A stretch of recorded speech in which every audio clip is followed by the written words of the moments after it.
¿Qué tal? Muy buenas tardes, con el gusto de saludarlo como todos los jueves en una emisión más de su programa Hablemos Derecho, el consultorio jurídico de TV UAC. Su servidor Gerardo Pérez le da la más cordial de las bienvenidas para que nos acompañe a lo largo de esta hora. El tema de esta tarde, la seguridad alimentaria. La disponibilidad de los alimentos, el acceso de las personas a ellos y su consumo nutricionalmente adecuado son los tres pilares sobre los que se asienta el concepto de seguridad alimentaria. El cambio climático, la escasez de recursos hídricos o la degradación de los suelos son algunas de las amenazas que ponen en peligro a nivel mundial a lo que hay que consumir o lo que hay que suministrar ahora para los efectos socioeconómicos de la pandemia del COVID-19. La lucha contra el hambre es un desafío global, así lo establece la propia Organización de las Naciones Unidas en sus Objetivos de Desarrollo Sustentable.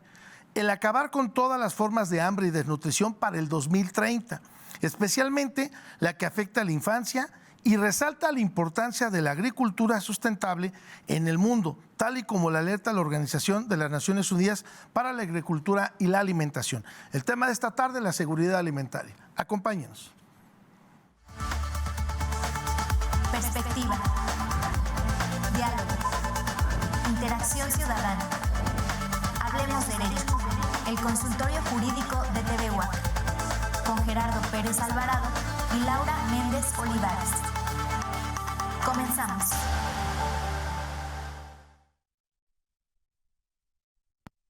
Ya estamos completamente en vivo, transmitiendo desde el corazón de la ciudad de Querétaro, aquí en el Cerro de las Campanas, dentro de las instalaciones de la Universidad Autónoma de Querétaro, y en una emisión más de su programa Hablemos Derecho. Permítame primeramente, si usted me permite, agradecerle al equipo de TV UAC, a Viridiana Santana aquí en piso, a Francisco Molgado, nuestro productor, a Edith Segura, a Denise Sánchez y por supuesto a Yamile Hernández, la realización para poder llevar hasta sus hogares o en la transmisión de la página de Hablemos Derecho el programa del día de hoy.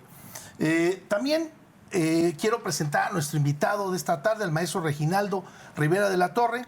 Quiero comentarle que él es abogado por esta máxima casa de estudios, cuenta con maestría y doctorado por esta máxima casa de estudios, fue docente por más de 10 años aquí en nuestras instalaciones de la Universidad Autónoma del Estado de Querétaro y se ha desempeñado en diversas actividades. Entre las destacables, del 2009 al 2012 fue diputado federal por el Distrito Cuarto de este distrito del Estado de Querétaro, fue designado vicecoordinador del Frente Parlamentario contra el Hambre en México, donde representó al país en diferentes foros, en Brasil 2010, en Colombia 2011. También desde febrero de 2013 a diciembre de 2017 se desempeñó como delegado de la Procuraduría Agraria del Estado de Querétaro, lo que le ha permitido conocer pues de primera mano los problemas ejidatarios y los problemas del campo de nuestro estado, de nuestro México. También, para obtener el grado de maestro en Derecho, realiza su tesis con el tema de la violación del derecho humano a la alimentación en México, donde expuso un amplio análisis histórico de la seguridad y soberanía alimentaria en México. De ahí la importancia que reviste el tema del día de hoy de la seguridad alimentaria. Y actualmente se desempeña como asesor agrario del Estado, con una oficina en consultoría en materia de derecho agrario, en donde, repito, actualmente se dedica en el tema del derecho agrario.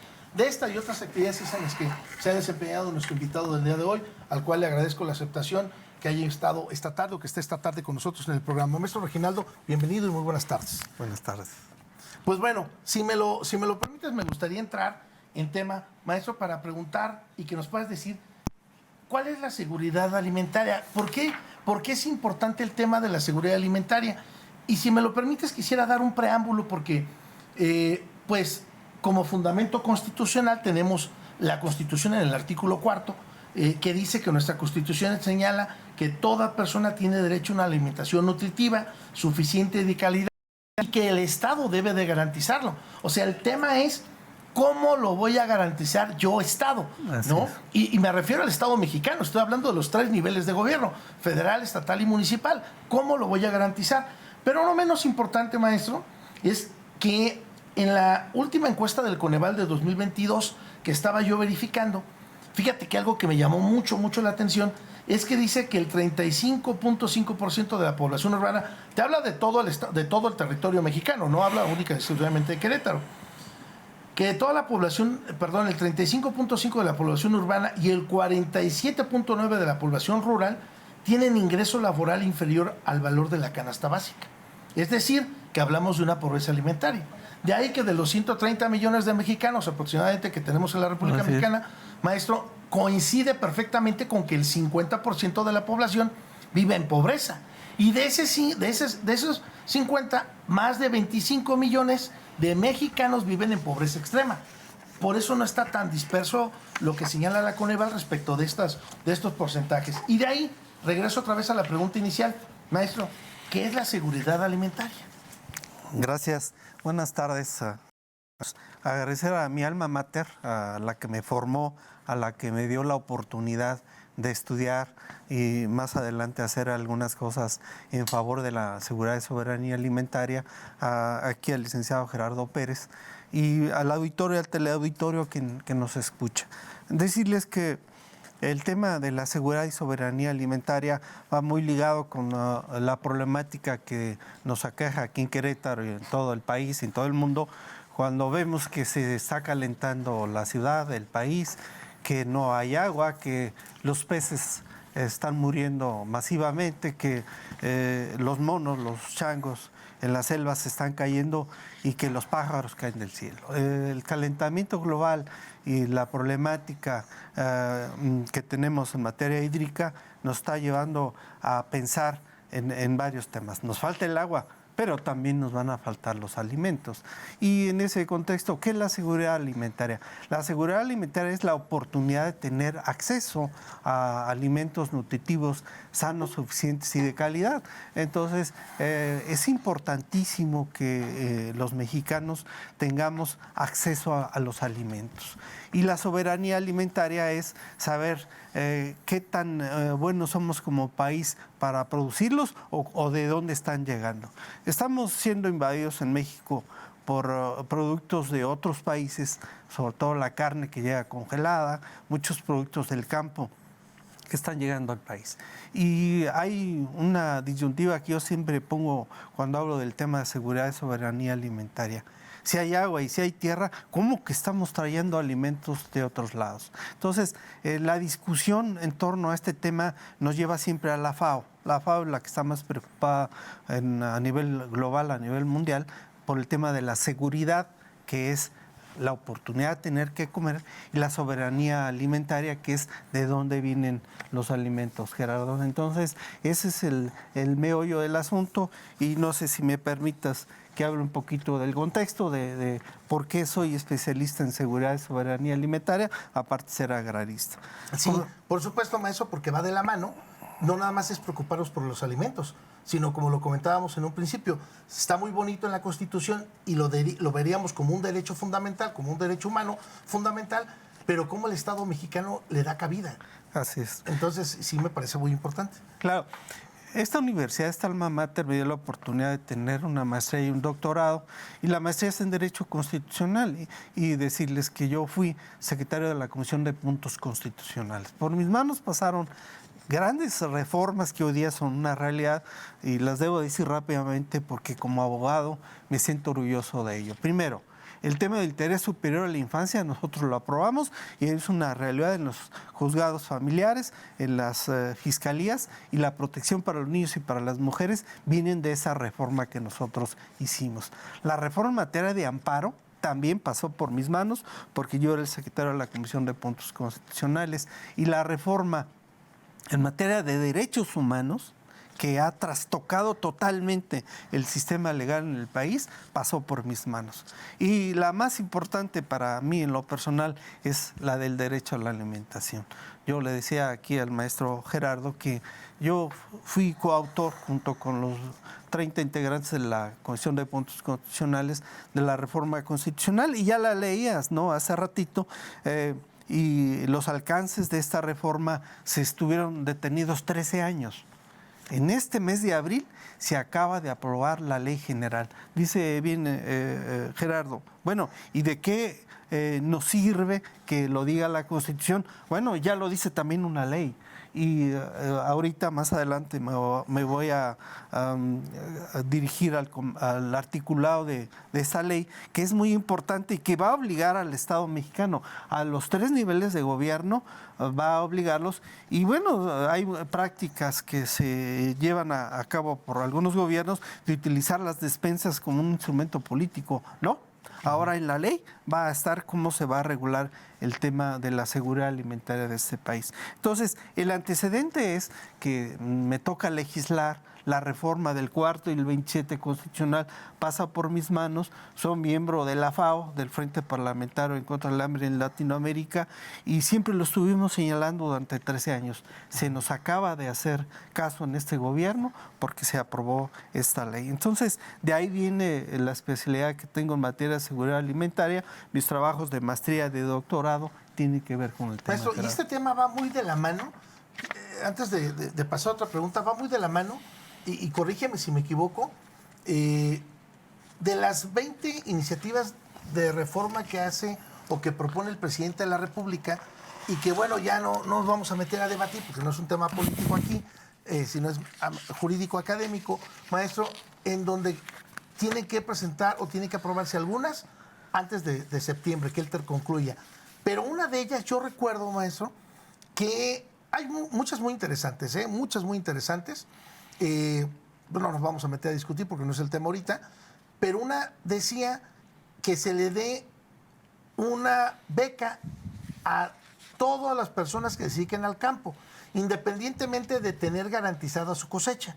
Entonces, me parece que tampoco no está tan desfasado con la Agenda 2030 que señala la ONU para tener la seguridad alimentaria en todo nuestro país. Y como lo comentabas en un momento, ¿cómo y de qué forma México tiene muchos recursos todavía en tierra, que bueno, venimos de la revolución y no lo acabamos, maestro, pero bueno, que tiene mucho tema todavía en tierra, y que hay, aquí nada más basta con salir un poco a la autopista a Pedro Escobedo o un poco al Marqués, y vemos muchas zonas verdaderamente de cultivo, y se nota la gran diferencia en donde son de riego o son de temporal.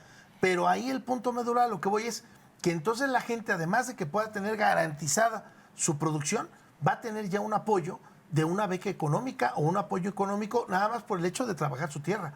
Así es. Entonces, ¿cómo visualizas esta reforma? ¿Y a ti te tocó participar en ello o ya es una adecuación adicional? Como especialista en seguridad y soberanía alimentaria, estoy pendiente de las reformas que se hacen. Ahorita más adelante me voy a referir a la ley general, que es la parte ejecutiva. Hace ratito me preguntabas cómo lo hacemos efectivo, ahorita lo voy a decir.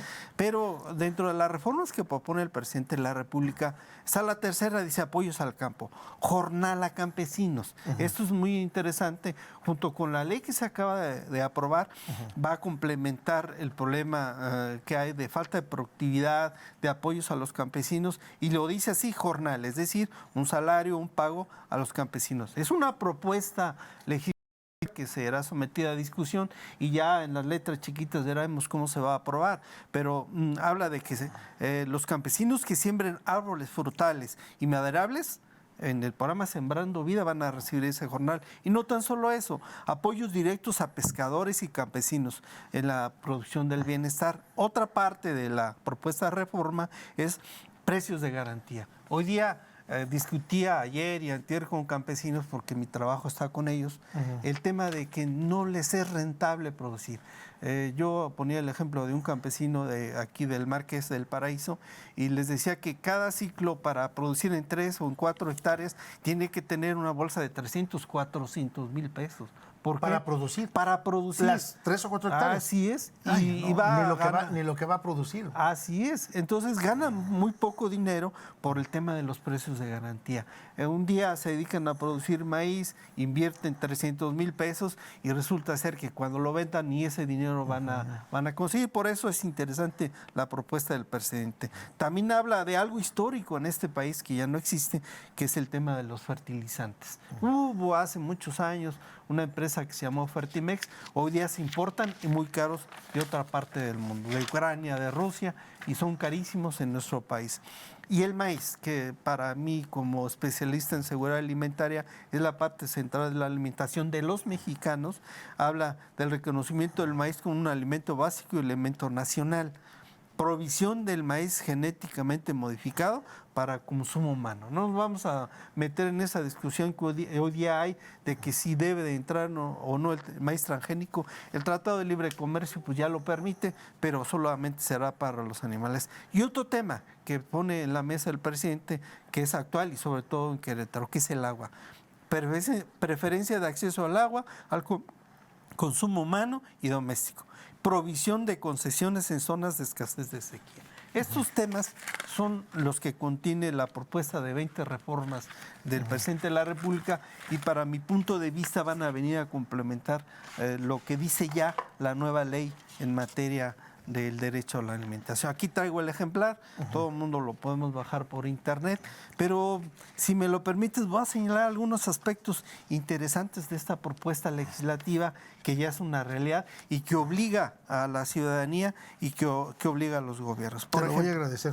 El artículo primero habla de cómo se va a proteger y promover este derecho humano, porque el derecho a la alimentación es un derecho humano y amplía la aplicación de esa garantía que tenemos los mexicanos. Y el artículo cuarto habla de la disponibilidad de los alimentos en el país. Con los estudios que he hecho y los foros que he participado a nivel nacional e internacional, he sabido de que hay una propuesta a la FAO que Centro y Sudamérica sí lleva a cabo y México no, es que los alimentos que se produzcan en una región, de acuerdo a las idiosincrasias, a la costumbre de las personas, son los que deben de consumir. Y estamos invadidos por tiendas de autoservicio y productos de otros lados y eso genera problemas de abasto y genera problemas de salud a la población. Ahí fíjate que en ese punto me gustaría interrumpirte, si me lo permites, porque me genera la siguiente duda, maestro. Tú lo tienes en la ley y me dices, o yo te preguntaría, ¿cómo ejercer el derecho a la alimentación? ¿Cómo lo ejercemos? ¿En qué momento las personas que nos escuchan en este momento, que nos ven a través de su televisión, dicen, tengo acceso físico y económico a la alimentación adecuada? No a la alimentación, porque acuérdate que también ya tenemos años de la escuela segura, de la escuela de alimentos, y quitaron todos los productos chatarra, ¿no? Así es, así es. No quiero decirte, también lo que veía en el Coneval, que también se ha incrementado en la población de 20 a 49 años, ni siquiera lo cierra 50, maestro, a 49, la obesidad. Y entonces dije, no, pues sí encuadro yo en esa estadística. Pero el punto medular es, ¿cómo le hago para tener esta seguridad alimentaria sin comprometer otros derechos? Y estos otros derechos te hablo como la educación de mis hijos, te hablo como la compra de medicamentos, te hablo como el pago de alquiler o la renta misma de mi casa, o los gastos escolares, que son derechos también. O me preocupo por comer sanamente y decir, no, a ver, mira, voy a comprar estas verduras que son regadas con agua de pozo profundo, o me compro estas verduras que son regadas aquí con aguas tratadas, aguas negras en Pedro Escobedo. Es decir, no estoy diciendo que esté mal uno u otro, lo que voy es, ¿cómo garantizo esta seguridad? Porque la ley, tú me lo pones y se escucha muy bonito, pero en el día a día, en la realidad objetiva, ¿cómo le hago? Ya. Esta ley para el público fue aprobada recientemente, es del 17 de abril del 2024 y como especialista en seguridad alimentaria estoy orgulloso. ¿Por qué? Porque me tocó hacer la reforma y esa ley reglamenta ese derecho humano a la alimentación. Y en su artículo 27 habla de la coordinación de los 3 niveles de gobierno y obliga en forma presupuestal, ahorita les voy a decir en qué artículo, en el artículo 37 de esta ley, a que las compras del gobierno deben de al menos el 15% ser de los campesinos de la región. Número 1, a destinar presupuesto para que el gobierno federal, estatal y municipal tengan recursos para algo que llama la ley como canasta alimentaria.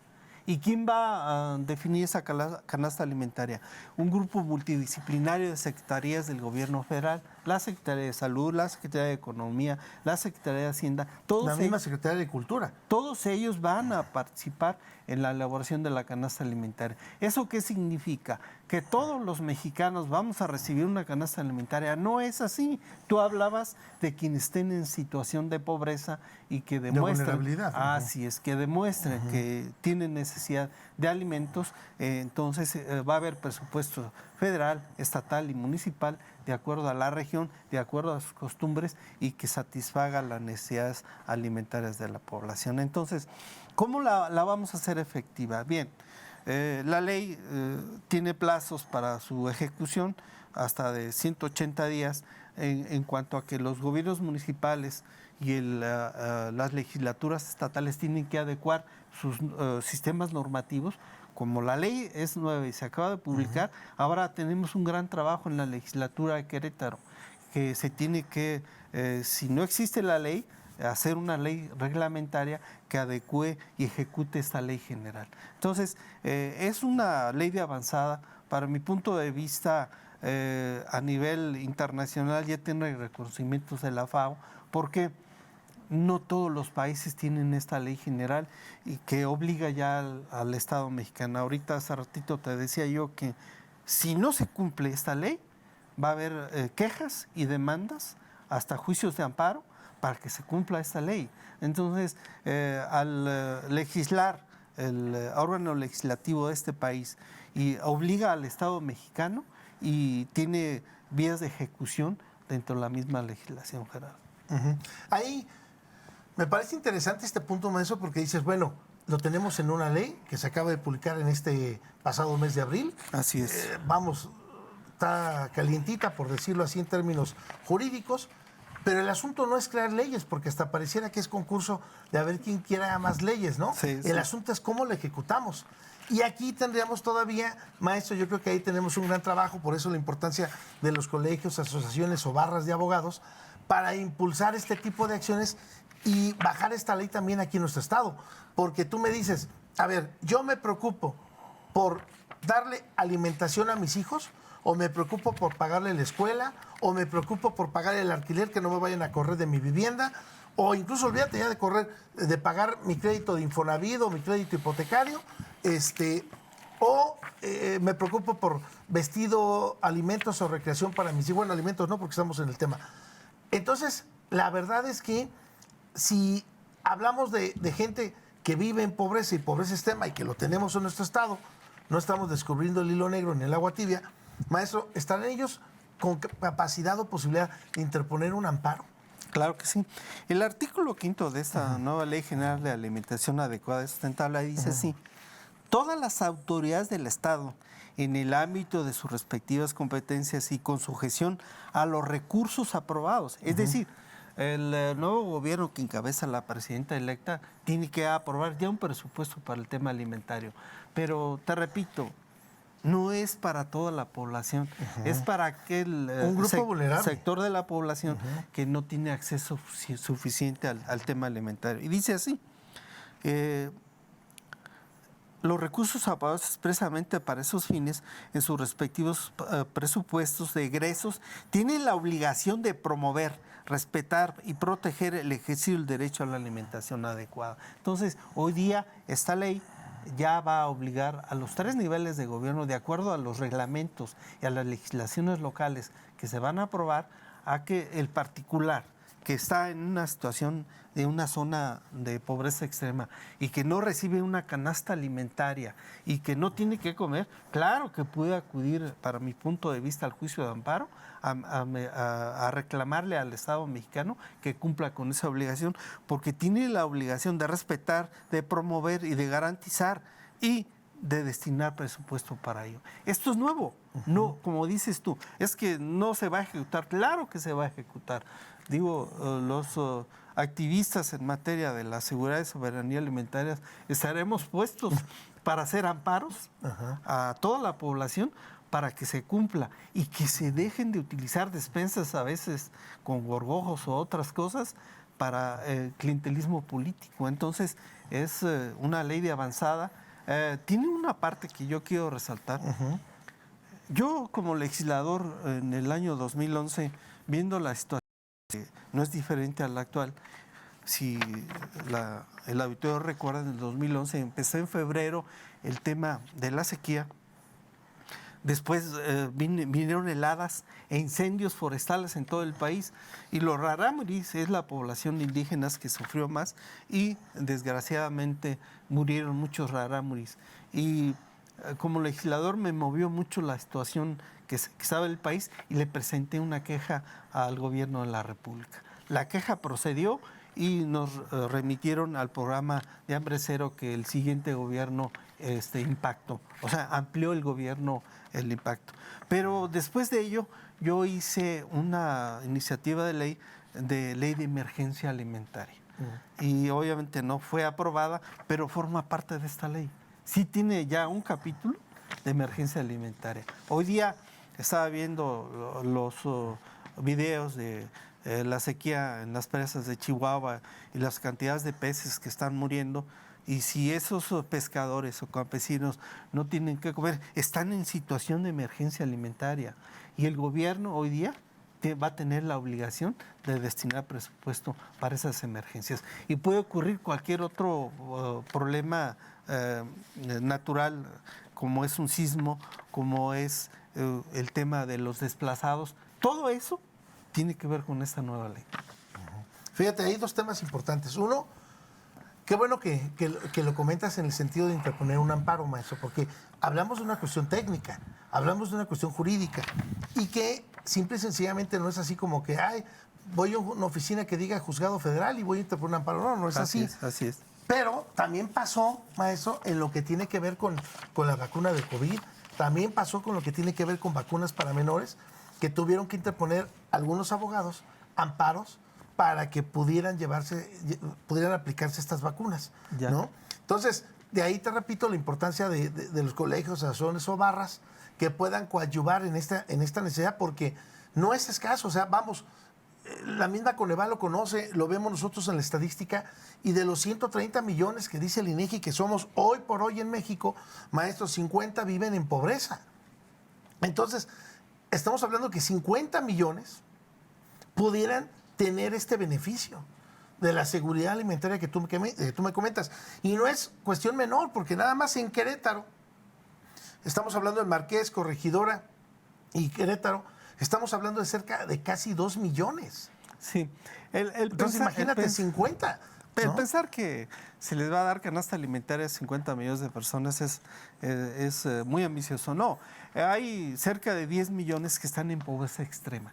Y son muchos. O sea, sí. Si pensamos en Querétaro, les puedo asegurar que hay al menos 200, 300 mil queretanos en pobreza extrema. A ellos va dirigido este programa alimentario, esta ley, y estaremos pendientes de que se apruebe presupuesto, y si no lo hacen, pues están incumpliendo esta ley, y después que ejecuten. Yo me permití anotar algunos desafíos que hay en el futuro para el tema alimentario. El Ejecutivo Federal tendrá 180 días para emitir un reglamento, que es la letra chiquita para esta legislación.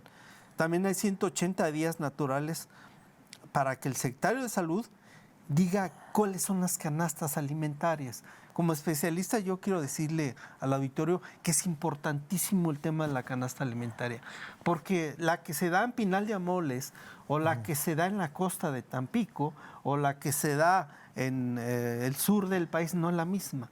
Tiene que ser de acuerdo a la idiosincrasia, a las costumbres. Entonces, esa es una obligación del secretario de Salud. Hay 360 días para hacer una adecuación legislativa a las legislaturas locales. Esta nueva legislatura que va a entrar en Querétaro tiene un año para hacer. Y si no, quienes somos especialistas en el tema, se lo estaremos señalando. Y finalmente, ¿tiene una sanción la omisión? ¿Perdón? ¿Tiene una sanción la omisión? Es decir, ahí tendrás que interponer un amparo y el juez federal ordenar. Los va a obligar, claro que sí. Es como ahorita que todavía estamos en incertidumbre por un juez federal. de que si eliminan el delito de aborto o no, pero ese es otro tema, ¿no? Sí, y ahorita así el es. delito de amenazas que apenas publicó la Suprema Corte hace días, ¿no? Así es. Pero bueno, maestro, quiero regresar con esto último de estas últimas peticiones para también darle lectura a todas las preguntas que ya nos hacen aquí a través de la página de Hablemos Derecho. Estamos en su programa Hablemos Derecho, estamos hablando de la seguridad alimentaria. Vamos a la pausa y regresamos. Regresamos.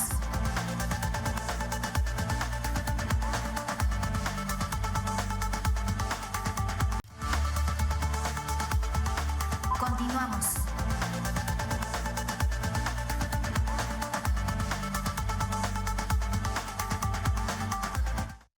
Ya estamos de regreso completamente en vivo, transmitiendo desde la Universidad Autónoma de Querétaro, aquí en el Cerro de las Campanas, su programa Hablemos Derecho, el consultorio jurídico de TVWAC. Y si usted nos hace favor de sintonizar en este momento, le recuerdo que el tema de esta tarde es la seguridad alimenticia y nos acompaña como invitado el maestro Reginaldo Rivera de la Torre. Y antes de irnos a la pausa, estábamos comentando, o estaba puntualizando el maestro Reginaldo, cuáles eran los objetivos específicos que tenemos para garantizar la seguridad alimentaria, maestro. Antes de irnos a la pausa, si podemos recapitular esos puntos, te lo voy a agradecer mucho para pasar a las preguntas que nos hacen. ¿Cómo no? El tema de la seguridad alimentaria tiene que ver con una preocupación histórica de la ONU, de la FAO, en donde hoy día en México lo estamos viendo, ¿no? O sea, la gente que llega a Centro, Sudamérica y hasta de África, que viene al país y que va a Norteamérica, muchos de ellos tienen y lo hacen por hambre. Y otras zonas del planeta están siendo invadidas por gente que en forma justa está buscando qué comer. Entonces, el tema de la seguridad alimentaria, yo lo quisiera ejemplificar con un jornalero, por ejemplo, con un albañil que viene desde la comunidad de La Laborcilla en el Marqués y tarda 2 o 3 horas para llegar a una obra en uno de los fraccionamientos del municipio del Marqués, en donde llega sin comer, no tiene nada que comer, quizás trae una torta y trabaja todo el día y se llega con esa torta, se va a dormir a su casa. Comerá 1 o 2 veces por su situación económica precaria, porque tiene un sueldo que apenas le alcanza para su transporte, para dar a su familia algo que comer o para las demás necesidades, y en eso precisamente consiste la seguridad alimentaria, que los seres humanos tengamos la certeza de que día a día, al menos como siempre lo hacemos todos, tengamos para comer 3 veces al día, en forma nutritiva, suficiente y de calidad y de acuerdo a nuestras costumbres. Esa es la seguridad alimentaria, que tengamos acceso. ¿El Estado lo garantizará? Por ahí alguna pregunta dice que es una utopía. Ok, nosotros en el 2011 hicimos esta reforma que ya se ha hecho en todo Latinoamérica, desde Guatemala hasta Chile y Brasil, ellos tienen autosuficiencia alimentaria. México tiene todavía esa carencia, por eso tenemos más de 10 millones de mexicanos en pobreza extrema, en pobreza que no tienen que comer. Y tú hablabas de casi 50 millones que tienen un grado de pobreza en general. Entonces, en otros países como Brasil, yo pongo mucho el ejemplo de Brasil, ellos sí ya son autosuficientes en materia alimentaria, producen lo que se comen. Y hacia allá va el tema de la discusión. No es tanto de que a ver cuánto dinero va a aprobar el presupuesto del gobierno y cómo les va a dar de comer. No, voltemos los ojos a nuestro país. Aquí hay tierra y aquí hay agua. ¿De dónde vienen los alimentos? Hemos dejado de producir. Hoy día, en la mañana, en Amazcala, estaba con un grupo de campesinos y les digo que muchas parcelas, ejidales, muchas zonas de cultivo solo están esperando el tiempo para ser vendidas, para hacer desarrollos inmobiliarios. Nos estamos olvidando del tema de que tenemos que producir lo que comemos y dejar de abrir la puerta al extranjero que vengan todos los productos. Entonces, el tema de la seguridad alimentaria tiene que ver con la producción de alimentos y también con su consumo. Y el Estado tiene que ver qué parte de la población por su situación económica no tiene acceso a la alimentación. Ahorita yo ponía el ejemplo de que una persona en una tienda de autoservicio pues va porque tiene dinero y tarjetas de créditos. Él no tiene insuficiencia alimentaria, él no tiene pobreza alimentaria, lo tendrán las clases bajas y las clases económicamente menos protegidas. Okay. Maestro, voy a las preguntas. María Luisa Alvarado, excelente programa y felicita aquí a nuestro ponente. Y nos pregunta cuáles son los factores de la seguridad alimentaria. Sí. Cuando discutimos la reforma en México, el artículo 4 y 27, fuimos a varios foros internacionales. Yo estuve en 8 países de Centro Sudamérica, hasta Argentina y Brasil llegué, y hablaban de la voluntad política. Es decir, creo que en Nicaragua no hay mucha voluntad política para atacar algunos problemas sociales, por no señalar otros países. Entonces, un factor muy determinante es la voluntad política y la democracia, o sea, que sea un país demócrata en donde los gobiernos sean electos por la población y que la población tenga la oportunidad de exigirle al gobierno lo que necesita. Hoy día hay programas del bienestar que no han sido suficientes desde mi punto de vista para paliar el problema de la pobreza extrema. Entonces, los factores son el gobierno, la voluntad política, que en la zona donde vive la población haya recursos naturales para producir los alimentos y que existan los recursos económicos que provienen de nuestros impuestos. Ok, ahí me ayudas a contestar otra pregunta, maestro, que nos preguntaban cuáles son los aspectos de la seguridad alimentaria, sí, que son los que de alguna manera estás comentando. En el contexto son todos ellos. Y en México hemos avanzado, ya tenemos la reforma que hicimos en la Constitución en el año 2011, 2024 tenemos una ley general que tiene, creo que los aspectos más importantes y tiene la posibilidad de que sea exigida por la población en México. Hoy día en nuestro país ha mejorado mucho la salud, por ejemplo, y eso está en la ley de salud. Y lo que se hace, como tú lo decías, son amparos. O sea, si estoy enfermo de cáncer, no tengo un dispositivo que necesito para una operación, pues lo reclamo y los amparos se ganan. Entonces, el gobierno actual fue muy arrojado. El órgano legislativo creo que cometió un gran acierto al aprobar esta ley general. Maestro, ahí me surge la siguiente duda. ¿Esto no es un tema nuevo? Porque de alguna manera se viene manejando desde los 70s, sí, como la seguridad alimentaria. Pero independientemente de eso, maestro, también como tú lo comentas, la FAO viene impulsando para tener hoy lo que tenemos como la Agenda 2030. Y Así que es un compromiso que para el 30, muchos derechos humanos y muchos factores, estoy hablando del ambiente, de la cuestión de Internet para todos, pero ahorita en concreto también con la cuestión de alimentos, es que la gente no muera por hambre. Y tenemos países, ahorita Haití, con una problemática enorme, y no hablo de una cuestión de gobierno, sino hablo de una cuestión de pobreza, que es en la que se encuentra el pobre país, ¿no? Independientemente de eso, la última convención, maestro, sobre la Cumbre Mundial del Hambre, del 96, ya viene de alguna manera materializando estos hechos que apenas en este 2023 lo tenemos en ley. Sí, el tema es que... ¿Por qué llegamos tarde? Por mis manos pasó el dictamen en materia de reforma a derechos humanos, pero tú como legislador, digo, como litigante, ¿sabes cuál es el origen de la reforma en derechos humanos en México? ¿Sí la sabes? Pues fue una sentencia de la Corte Interamericana de Derechos Humanos, porque México, en el caso Radilla, estaba violentando sus derechos humanos y obligó al Estado mexicano a legislar. Tú dices que el tema viene desde antes. Claro que sí, desde la formación de la ONU se habló del tema de la dignidad del ser humano y tener acceso a la alimentación. A mí algo que me impresionó mucho y es por lo cual hice la iniciativa a la que me referí hace un rato, es lo que pasó con los rarámuris. Se murieron de hambre por dignidad. Hay libros ya que se escribieron sobre ese hecho en el 2011 que preferían morirse de hambre a pedirle al Estado que les diera lo que necesitan. Incluso de ahí la dignidad como ser humano, maestro, que surge como jurisprudencia también para la cuestión de la reparación del daño. Así es, así es. ¿No? Sí, entonces, la cadena histórica del tema del derecho humano a la alimentación, de la seguridad y la soberanía alimentaria, sí viene desde la ONU, desde la creación de la ONU, pero había varios tratados internacionales que México había suscrito, pero como tú decías al inicio de la charla, ¿y de qué sirve que estén en los tratados? ¿Y de qué sirve que esté en la Constitución? Hoy día yo ¿Cómo lo aterrizamos aquí? como jurista creo que ya tenemos una herramienta, y es esta ley.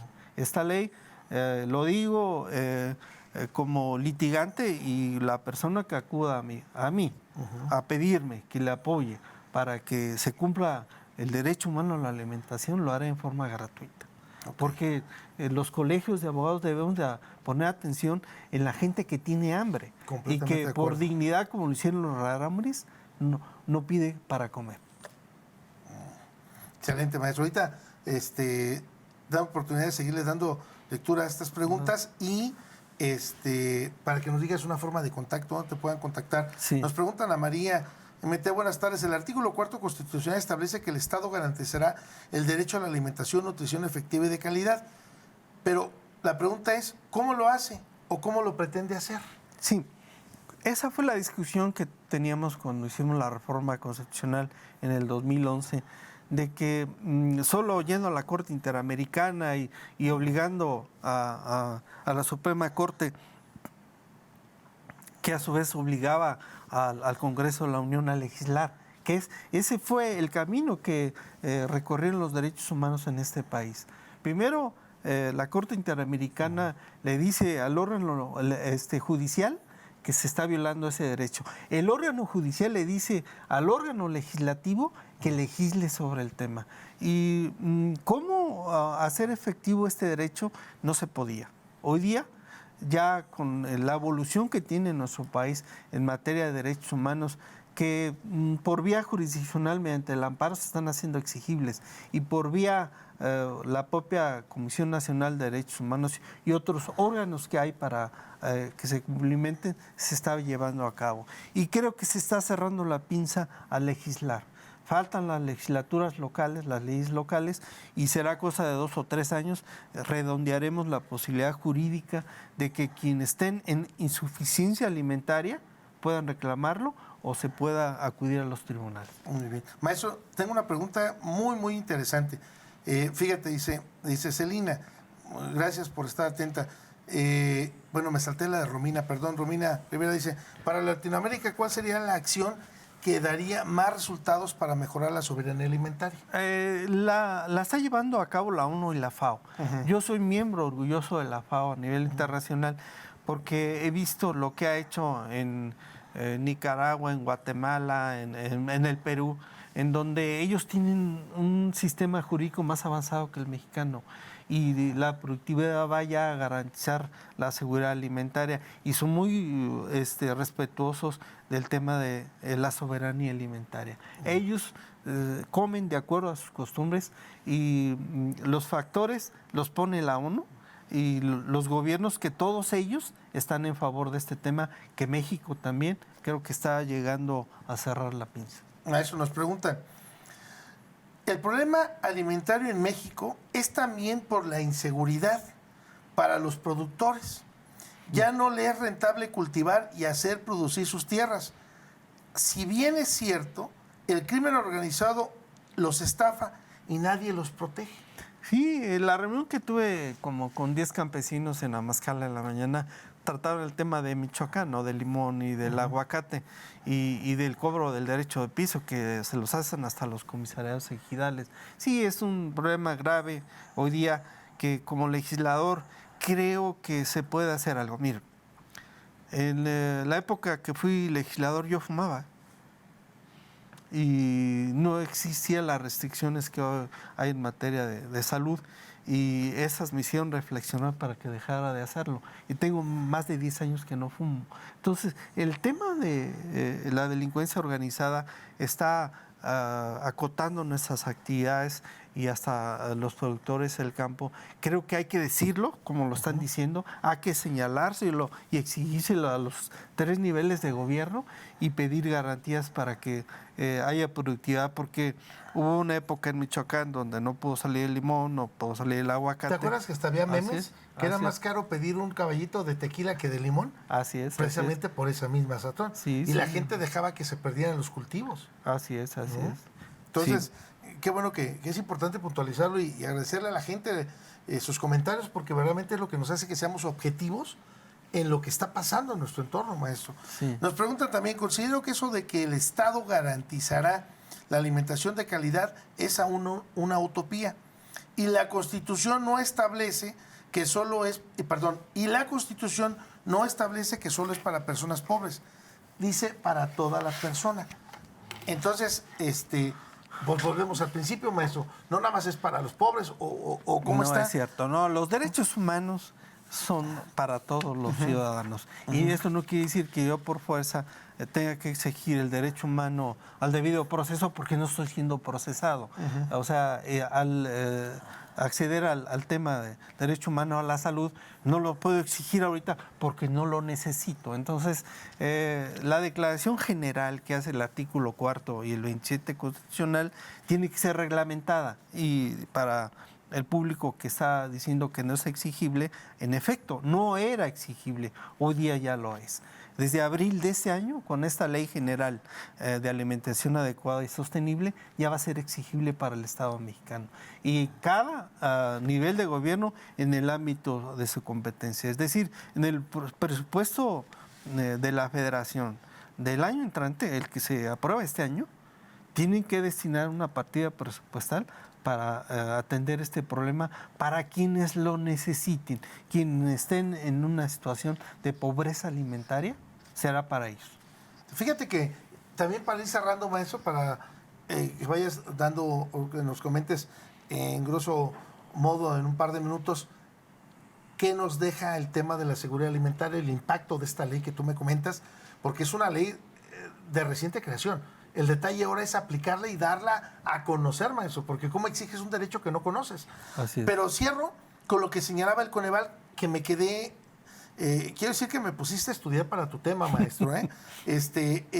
Me quedé también sorprendido porque el tema de la seguridad alimentaria no va en que el ser humano o el mexicano pueda comer al día, sino que la alimentación que éste realice debe de ser suficiente, maestro, porque dice que hay una cuestión de hambre oculta, la Coneval, y dice, también se determinó que hay grandes padecimientos nutricionales en todos los mexicanos.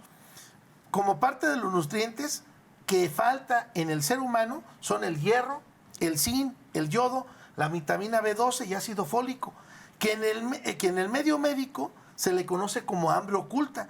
Esto trae como consecuencia la falta de aprendizaje, bajo rendimiento, tanto físico como académico, por supuesto, en los jóvenes, anemias y varios desórdenes en los adultos.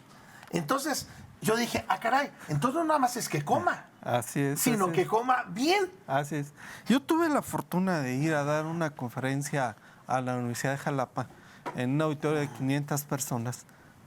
4 minutos. 4 minutos, maestro. 500 personas. Cuando me pongo frente al auditorio, me impresionó que todo estaba blanco. ¿Sabes qué eran? Doctores y nutriólogos. El tema de la seguridad y soberanía alimentaria es multidimensional y es multidisciplinario. Es decir, casi todas las disciplinas de investigación inciden en este tema. Y para ir cerrando y saber dónde estamos y a dónde vamos, creo que el gobierno ya le hizo caso a esta carencia que tenía el país, y que en el ámbito del programa 2030 de la ONU estábamos incumpliendo. Creo que vamos a empezar a cumplir al tener ya medios coercitivos o jurídicos para hacer exigible el derecho.